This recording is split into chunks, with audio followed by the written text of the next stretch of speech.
Баршаңызға сәлем, менің каналыма қош келдіңіздер. Бүгін сіздерге қонақ келгенде ұсынуға болатын, көздің жауын алатын керемет брокколи салатымен бөлісетін боламын. Видеоны бастамас бұрын каналыма жазылуды ұмытып кетпеңіздер, ал біз салатты жасауды бастаймыз.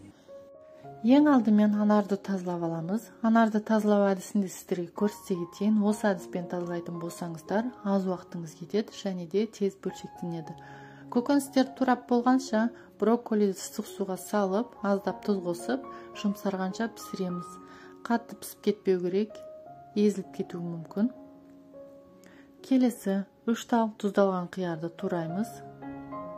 Егер сіз үстін әрлейтін болсаңыз, 20 грамдай анарды бөлек ыдысқа алып қойсаңыз болады. Ең соңында үстін әрлейтін боламыз.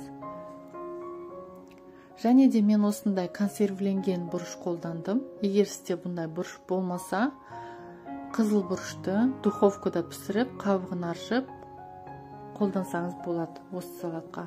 Немесе басқа көкөністер қолдансаңыздар да болады консервіленген. Бұрыштарды турап қосамыз. Одан кейін бір тұтам укроп, бір тұтам петрушка ұсақтап турап қосамыз. Бұл уақытта брокколилеріміз піскен болса, брокколиді ыстық судан суық суға саламыз.